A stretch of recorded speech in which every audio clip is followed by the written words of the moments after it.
So we're going to be surveying the kind of significant events that occurred during one of Shostakovich's most intense and interesting periods. And this is roughly from the beginning of 1936 through 1937. This period contains his Fourth and Fifth Symphonies. It was really quite a transformational period in his musical life. It's a tale of political intervention, intense pressure, with a composer in the center that really had good reason to fear for his life based on his artistic decisions. By late 1935, Shostakovich had already established himself as one of the bright stars of Soviet art, and you can hear why. He really established himself with his First Symphony. He not only had a very unique voice, but one that really seemed to kind of resonate with the era. I'd like you to have a listen to this little extract from the finale of the First Symphony. Really, there are very few composers that have had such an impact in their symphonic debut. You may remember that Bucks County was supposed to perform this in the spring concert just before COVID got in the way. But hopefully we'll revisit it in the near future. So to give you a sense of Shostakovich's early style, his immense success, here's an extract from the finale of the First Symphony.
Following this First Symphony, Shostakovich delved into opera.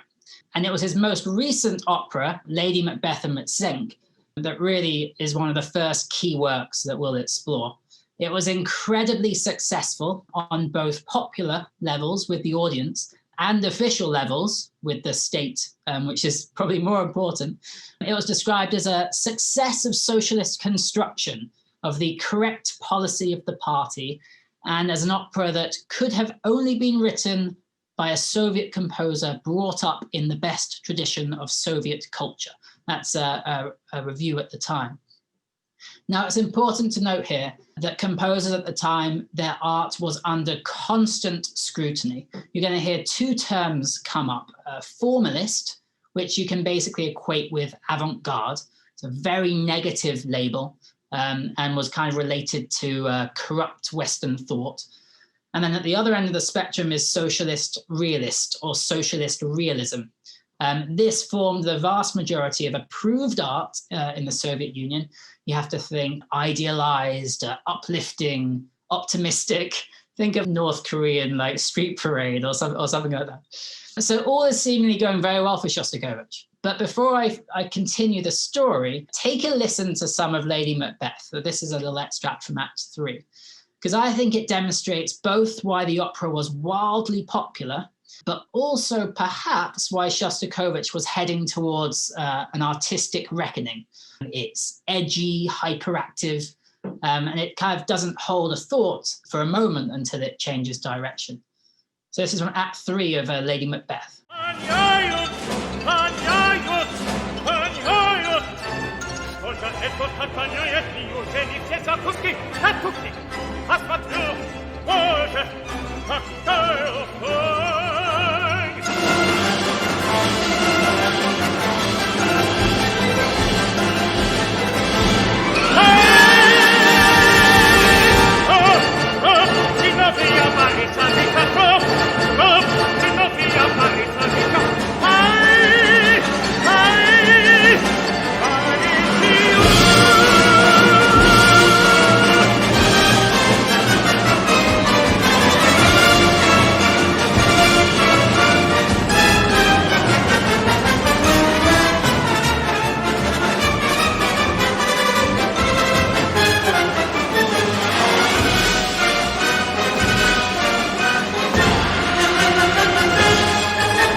continues. So for me, it almost feels like that type of music is like at a breaking point, right? Like almost like it's kind of pulling apart at the seams, even though it's got some really like clear things to hold on to, which is probably why it was popular.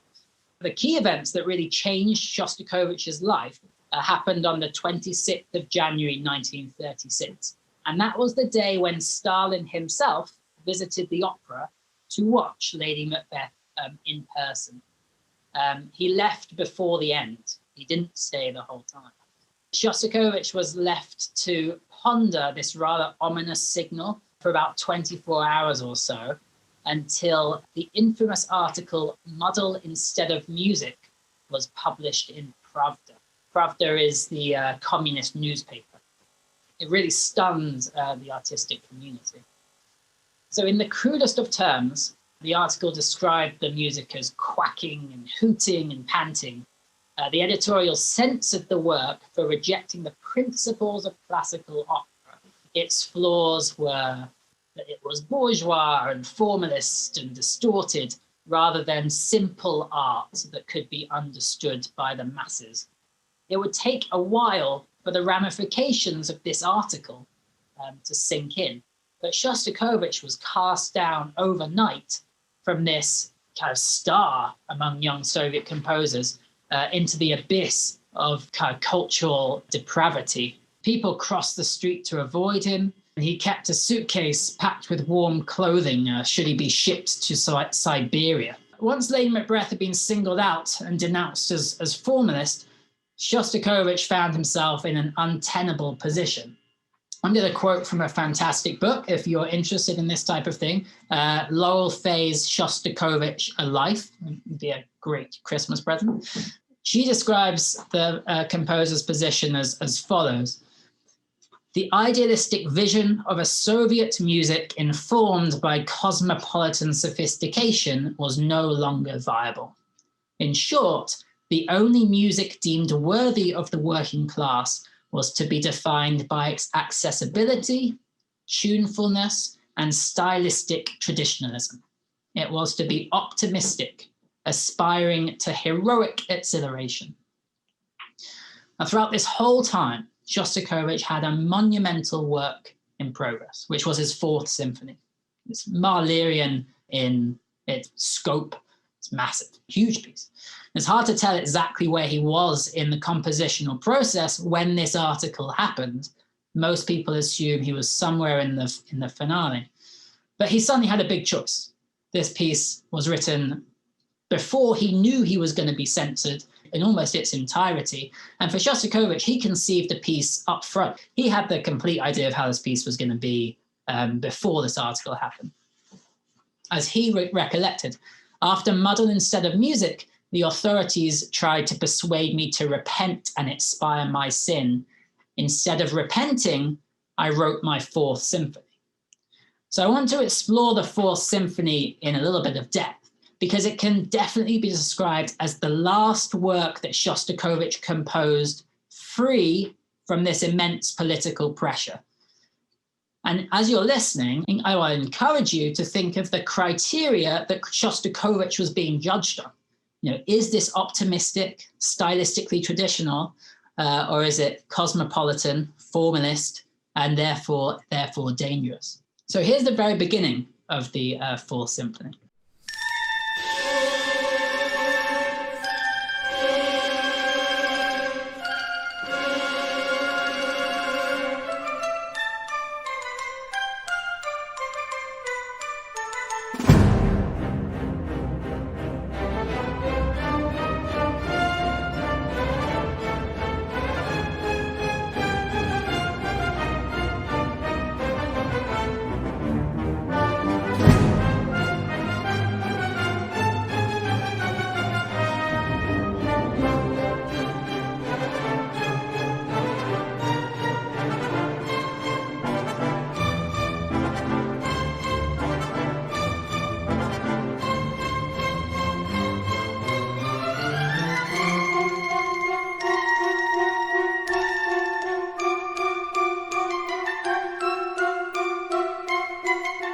So you can already hear that there's some troubling material here. You've got repeated, aggressive, heavily accented notes. I mean, it's almost like Stravinsky-esque, right?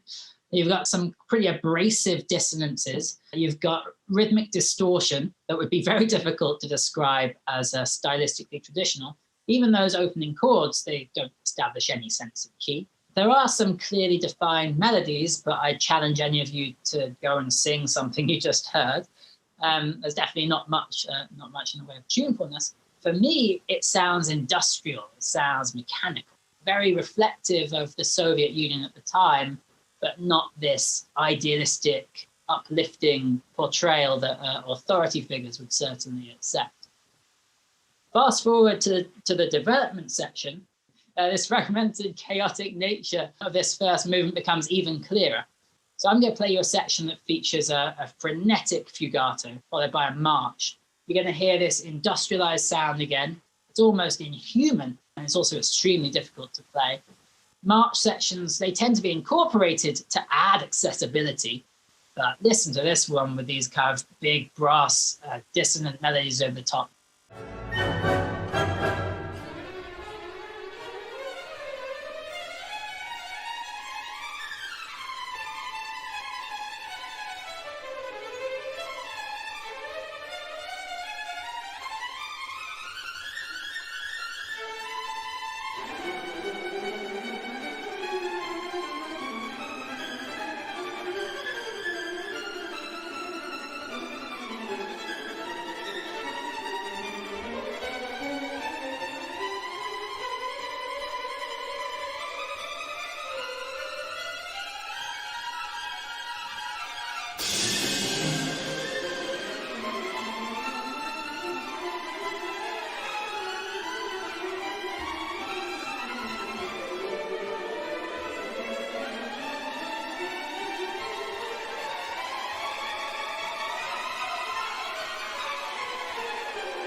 It's intense, right? I mean, it's like being in like a musical washing machine. It gives you some sense of the scale of the piece as well. I mean, this is just a tiny extract of what is really a monumental structure. So sometimes composers have this chaotic thing, and they kind of make up for it, a very dissonant movement, with a triumphant ending. But that is not the case here. We're left at the end of the first movement with like a real pessimism and uncertainty that's left to be resolved.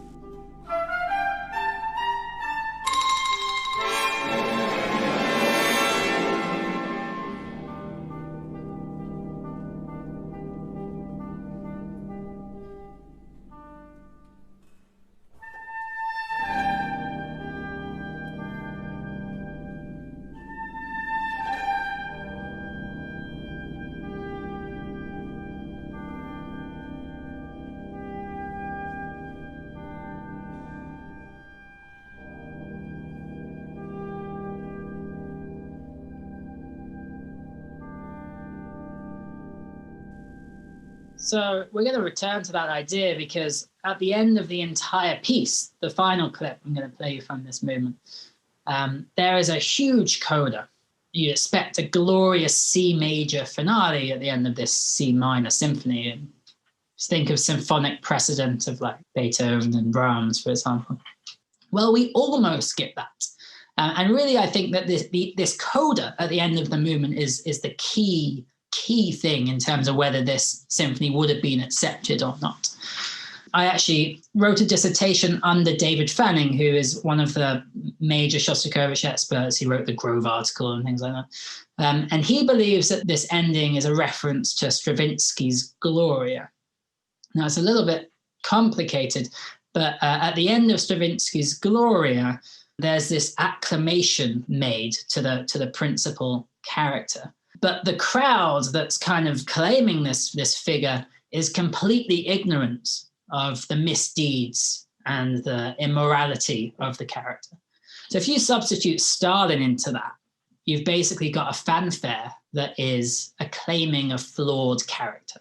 So I'm going to play you this extract, and this is a really, like I say, a key place. So listen out for the emergence of a big brass fanfare. It should feel triumphant, but you're going to hear, just when you think you're going to get there, you get these horrible dissonances. They almost sound like wrong notes.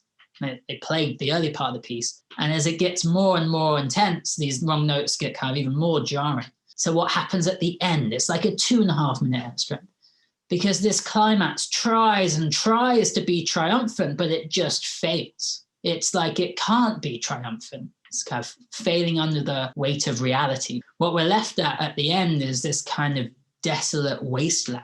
Very appropriate when he was writing in the middle of Stalin's Great Purge, but not the type of thing you'd want to be performing given the political climate and his recent kind of denunciation.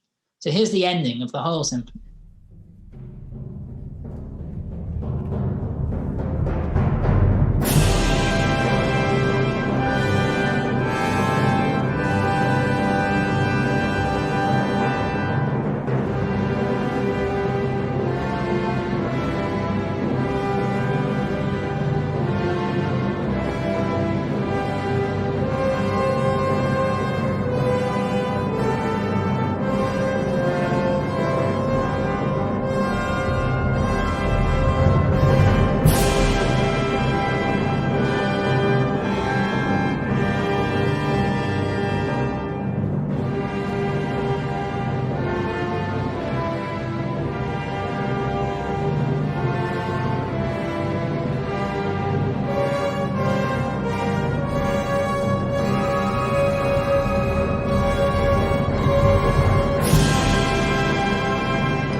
And that murkiness just continues. Maybe for another 2 minutes, you almost get a second coda as it fades away.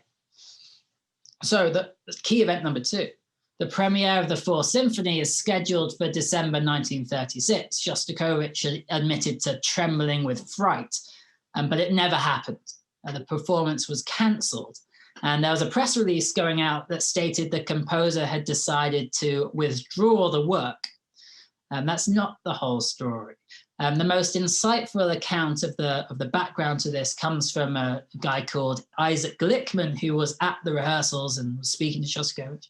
He said this, I'll paraphrase: rumors had been circulating in musical and in fringe circles that, disregarding the criticism, Shostakovich had written a devilishly difficult symphony jam-packed with formalism. The secretary of the Union of Composers showed up at rehearsal, along with an official from party headquarters, and invited Dmitri to his office. On the walk home, in a flat, almost expressionless voice, Dmitri said that the symphony would not be performed, that it had been withdrawn at the insistent recommendation of the party. Not wanting to resort to administrative measures, they had prevailed upon the composer to refuse consent for the symphony's performance. Now, it's plausible and probable that Shostakovich was saved by the party forcing his hand and the cancellation of this premiere. Those of his contemporaries that heard it in 2-piano format, they were awed by its depth and its structural complexity, but thought it would be completely inappropriate to premiere it at the time.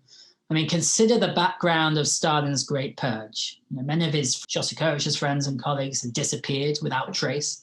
Now, who knows what would have happened had the symphony met with the same reception as Lady Macbeth had. So Shostakovich knew well that his life was in peril. He pulled this Fourth Symphony, and he wrote almost no music at all before commencing work on his Fifth Symphony, which is the other work that I'm going to look at today. His Fifth Symphony was finished in the summer of 1937, and as Laurel Fay writes, in an atmosphere taut with anticipation, Shostakovich's Symphony No. 5 received its public premiere on the 21st of November 1937. The significance of the occasion was apparent to everyone. Shostakovich's fate was at stake. So the performance was a triumph. Here was a non-programmatic, 4-movement work in a traditional, accessible style. The brief program note: a lengthy spiritual battle crowned by victory. It's obvious that Shostakovich significantly changed his style to cater towards the pressure that was being exerted on him. So I want to take a few moments of the Fifth Symphony as a direct contrast to what you've just heard in the Fourth, so you can see how this direction was altered. All of the extracts I'm going to play, there are like 3 or 4 of them, are Mravinsky, Leningrad Philharmonic. That's the combination that gave the premiere. So to compare the development of the first movement, I'm going to play you the march section from the development of the first movement in Shost 5. You'll hear all of Shostakovich's kind of stylistic fingerprints are there, and there's a good amount of dissonance. But listen to how much cleaner and clearer it sounds. Like all the musical devices, the canon, the sequences, imitation, they're all easily understandable. The melodies could almost be described as singable in places. The phrases are going to be even in length. And even though it's very chaotic, this is the most intense moment, probably of the whole symphony, we get to a major chord at the end that leads us back into the recapitulation. So have a listen and see what you think.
So there is chaos there. There is Shostakovich there, and you would probably recognize the Fourth Symphony in the same way, but it's reined in. It's more understandable.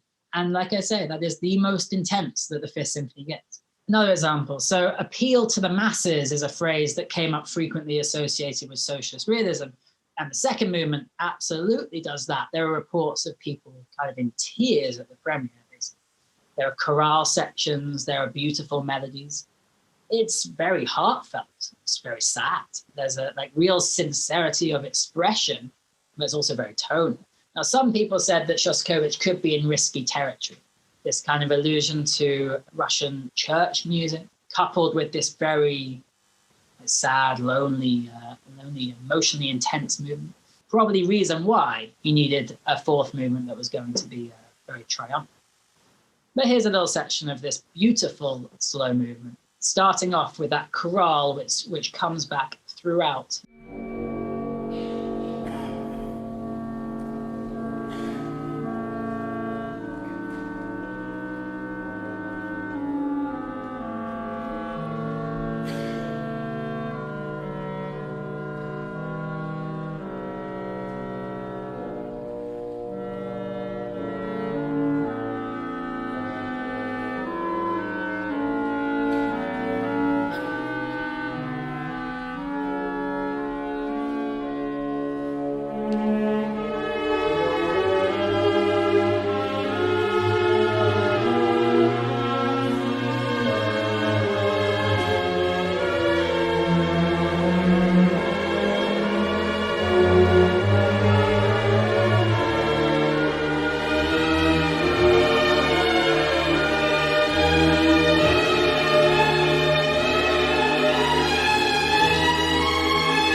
So on and so on. This is the Shostakovich we know, right? When you think of Shostakovich, I wonder how many of you would think of the Fifth Symphony above anything else. But this music probably wouldn't have been written without the article. So that brings us to the all-important finale. Shostakovich himself remarked, "I finished this symphony fortissimo and in the major.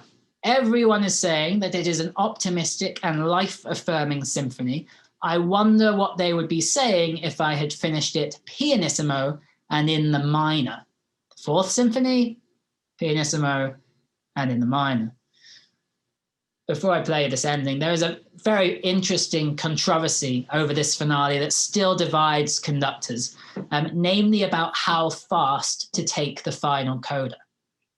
So many have suggested that at a slower tempo, the one that Shostakovich indicates, some of the triumphant character of this piece can seem a little insincere or even more so suggestive of some deeper irony, like it's kind of subversive, especially with the incessant repeated A's. They actually remind me of the beginning of the Fourth Symphony in some ways. There are some disputed quotes from Shostakovich about this representing a type of rejoicing under duress. So I'm going to play you two extremes. The first is going to be Ravinsky, the one we just heard, and then an infamous Bernstein recording from 1959, which he played, I think it was Moscow, in the presence of the composer, and Shostakovich apparently liked it. The character difference is striking, but as well as noticing this kind of stark tempo difference, think about sincerity. Shostakovich was kind of forced at this point to do things subtly, sarcastically. Is this true triumph? Or is this fake triumph? Is this an attempt to cater to what was expected of him without really committing to it with full feeling? Here's your first example. This is Mravinsky, Leningrad, as could have been when it was first performed.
A struggle, right? I'm going to play the Bernstein straight away.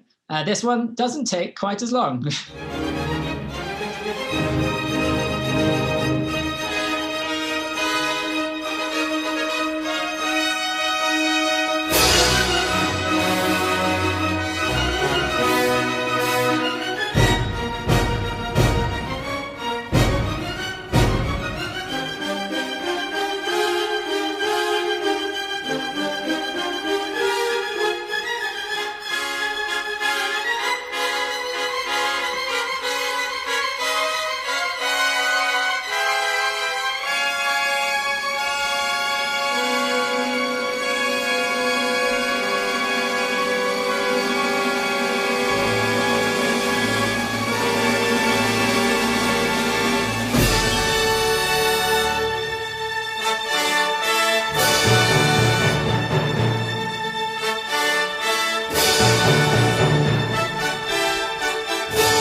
So, I mean, I'll leave you to decide which one you prefer.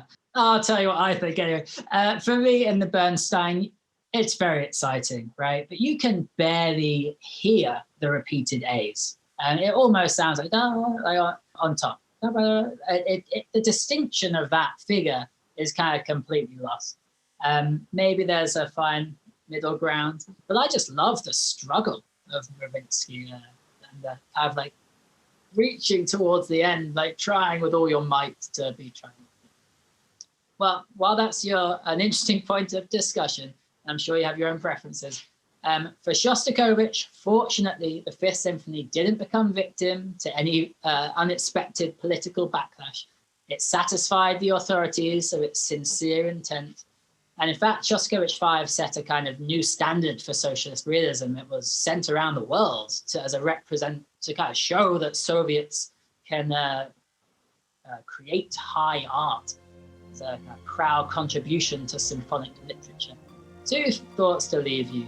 I think it's quite amazing that for a Western listener, despite all of these political expectations, they're not an impediment to how we appreciate and enjoy Shostakovich.